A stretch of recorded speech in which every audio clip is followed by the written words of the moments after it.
Dear students, आपका course start हो रहा है, लेकिन बुक्स को ज्यादा क्लियर कर लेते हैं कि बुक्स किस तरह का चल रहा है। क्या एनसीईआरटी अनिवार्य होगा, इस बात को समझिए। क्या एनसीईआरटी पढ़ना ही पड़ेगा, इसे समझना होगा। तो हम कहेंगे कि अनिवार्य नहीं है, कंपलसरी नहीं है, लेकिन एनसीईआरटी साथ में आप पढ़ लेते हैं या पढ़ लेती हैं तो आपके कुछ वैसे क्वेश्चन बन सकते हैं जो एग्जामिनेशन में घुमा फिरा कर आते हैं या एनसीईआरटी से सीधे आते हैं।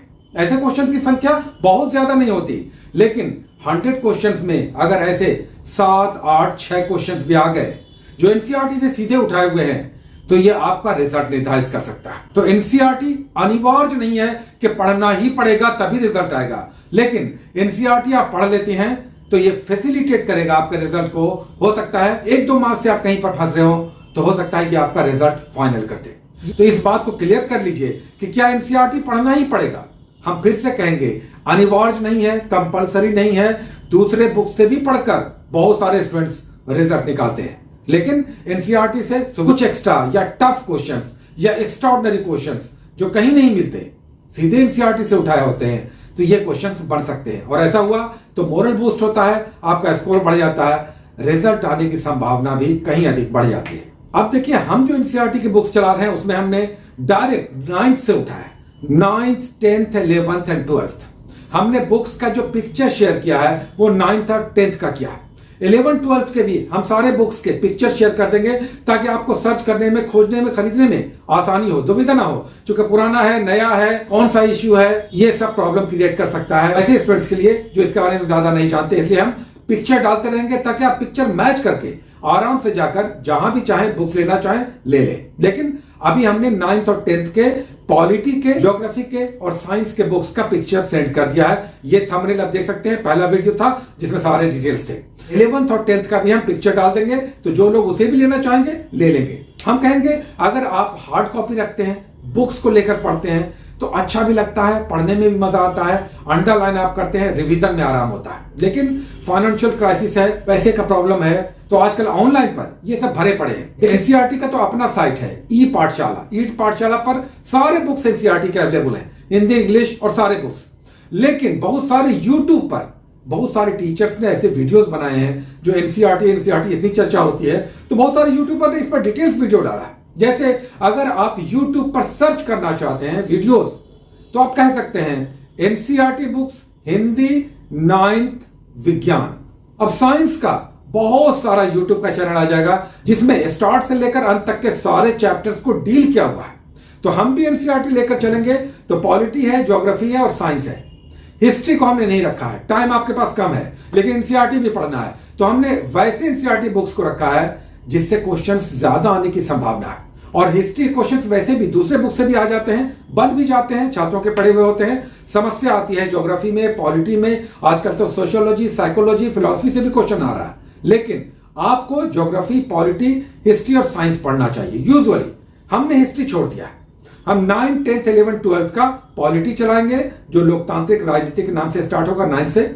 ज्योग्राफी चलाएंगे, सोशल साइंस के बुक, और साथ में विज्ञान साइंस चलेगा। तो एनसीईआरटी का हम 3 बुक चलाएंगे, पॉलिटी, ज्योग्राफी और साइंस। हिस्ट्री नहीं चलाएंगे। और 9th, 10th, 11th, 12th चलाएंगे।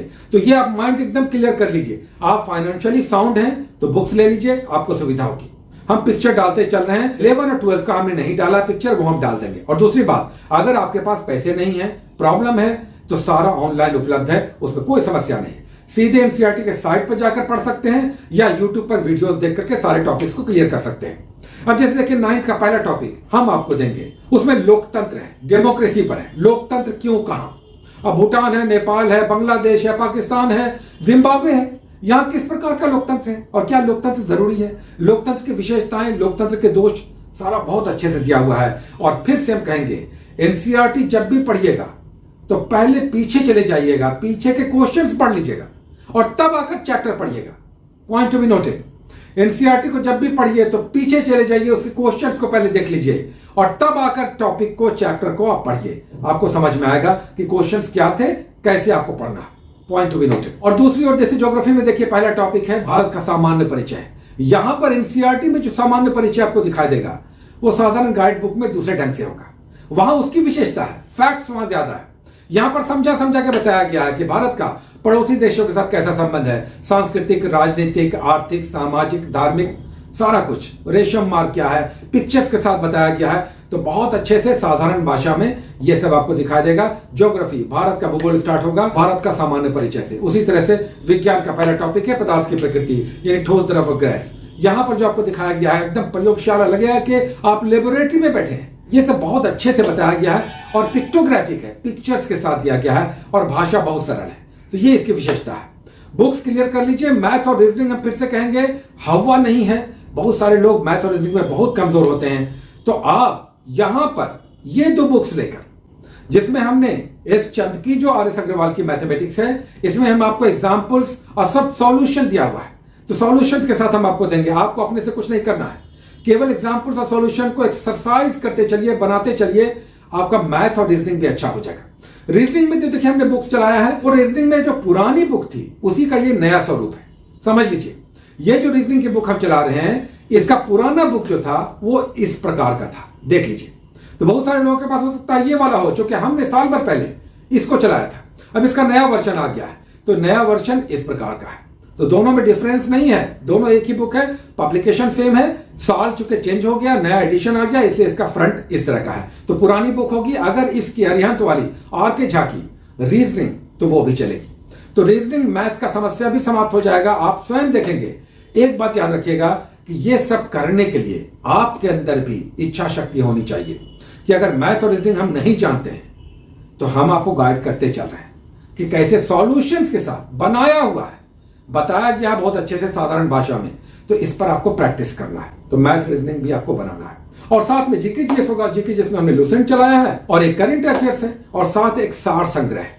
हम फिर से बता दें, यह सार संग्रह नया है जो हमने आपको चलाया है। अभी जो हम चलाएंगे, इसका पुराना वाला वर्जन दूसरे रूप में था, इसका फ्रंट दूसरा था। और हम बताते चलेंगे कि ये सब कैसा है, पुराना नया में क्या डिफरेंस है, कैसे पढ़ना है, कैसे आपको आगे बढ़ना है। 2 महीने हमारे साथ चलकर देखिए, मेहनत कीजिए, मन लगाकर 8 से 10 घंटे दीजिए। 8 से 10 घंटे, इतना बड़ा एग्जामिनेशन है। आपको 6 से 8 महीने में हो सकता है आपका रिजल्ट आकर आपका ज्वाइनिंग लेटर आ जाए, may be. So get ready. बहुत बड़ा एग्जामिनेशन है, लेकिन तैयारी में बहुत कठिनाई नहीं है।